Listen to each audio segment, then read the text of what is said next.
The rock hide-and-seek craze that hit Parsons not long after school ended has continued through the long, hot days of summer and only seems to be picking up steam. "I am really surprised," Margie Henson of Parsons said about the growth of the Facebook group Parsons Rock Hide-and-Seek that she created on May 28. After just a few weeks the group grew to 650 members. Henson, who goes by her maiden name, Margie Bray, on Facebook became overwhelmed with the activity and added 3 co-administrators, Tara Reid, Natasha Dyke, and Jason Jones.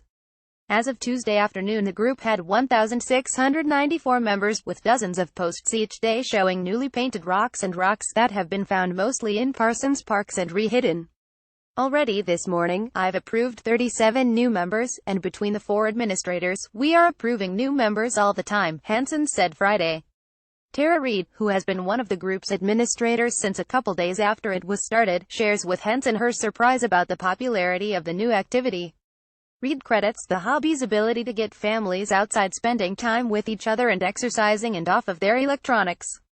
Besides approving new members and monitoring posts, the 4 administrators have been especially busy the last few weeks planning for a glow-in-the-dark rock hunting party on August 12 in Forest Park. Several local businesses have agreed to donate prizes for the event, and Henson hopes that every child attending can win at least one prize. "We have a lot of businesses that are giving us a lot of support," Henson said.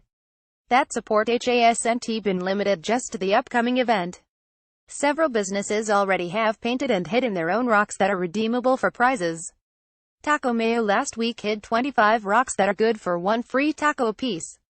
Remnant Cafe has rocks that can be turned in for free drinks, as has Labatt Community College's Cardinal Cafe. Pizza Hut's rocks can be redeemed for free personal pan pizzas. Backroad Photography by Tessa Herring has hidden rocks for a free back-to-school mini-session.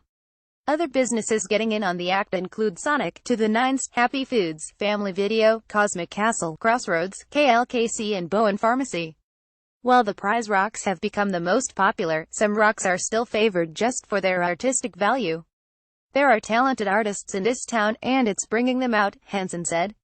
Rocks painted by artists such as Justin Sleba and Candy Anderson feature elaborately painted favorite kids characters such as Marshall and Ryder from Paw Patrol and Poppy from Trolls.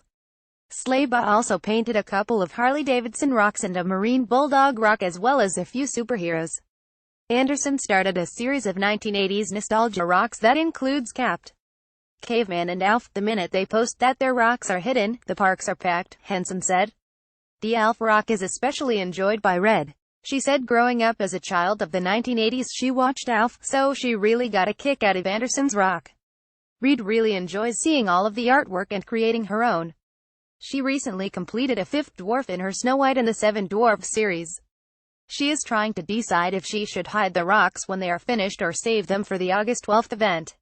Some people keep some of the rocks, and it's okay to keep 1 or 2, Henson said, as long as they replace them with some of their own artwork. Some people just prefer to seek and re-hide rocks without painting any of their own, and that's alright also, but some of the painters enjoy seeing photos posted in the group when their rocks are found.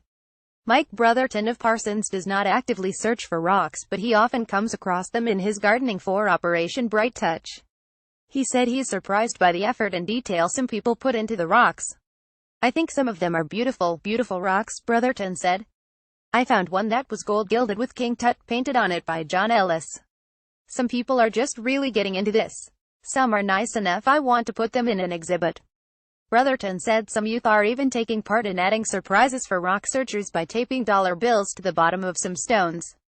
Brotherton and other members of the Parsons Arts and Humanities Council recently decided to join the fun and paint rocks to promote the Turtle Island and Ancient Man stone sculptures in Tolan Creek Park. The Parsons Public Library recently began offering a rock painting craft time that will continue at 2 p.m. every Tuesday through August. The library is considering offering the activity as an after-school program 1 day a week if there is enough interest. Henson said the Parsons Chamber of Commerce plans to display some rocks during the September 9th Art Walk in downtown Parsons. Not all of the painted rocks in circulation are as artistic as Sleba and Anderson's. Some have just one color. Others include the logo of a favorite college team or the Parsons Vikings, Kansas City Chiefs, Kansas City Royals or St. Louis Cardinals. Some of the rocks have short, or sometimes one-word, messages of inspiration such as have faith, love, hope, you are loved, be kind to others, peace, love one another, joy, smile, faith, don't worry, dream, never give up, inspire and Jesus. Some are silly, including a series of poop rocks and at least one painted as a pair of underwear. Sheree Curtis and family painted some charity rocks, with the promise of donating a food item to the Labette Assistance Center, with each new photo post of the rock being found or one item on a wish list for Proud Animal Lovers Shelter when a new rock with a dog painted on it along with charity rocks is found. We're seeing a lot of encouragement. I mean, there's just a lot of support, Henson said. She and the other administrators have gotten together to go over some issues and eventually posted rules at the top of the Facebook page.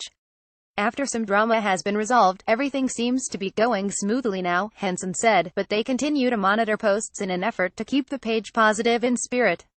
As in the earliest days of the group, Forest Park still seems to be the mecca for painted rocks, but some members are devoted to ensuring that rocks are spread out to other parks including Lopez Park, Railroad Park, Glenwood Park, Prairie West Park and Tolan Creek Park. Some rocks sometimes can be found at the Parsons Municipal Building, Carnegie Arts Center and other points downtown as well. Rocks are beginning to appear at Lake Parsons and Big Hill Lake, and Henson said some rocks occasionally are hidden outside stores, too. Upon seeing the success of the Parsons group, people in other communities have asked for Henson's help in getting groups started. She has helped people start rock hide-and-seek groups for McPherson, Oswego, Columbus, Russell and Cherryvale. Some of the area communities have members in the Parsons group as well as their own, and some of the rocks have been traded among the towns. Some of the Parsons rocks have traveled much farther as families come to town to visit and take rocks with them. We have rocks in Texas, Colorado, Arkansas and New York that I know of, Henson said. One rock was recently making its way to Florida as a family was returning home.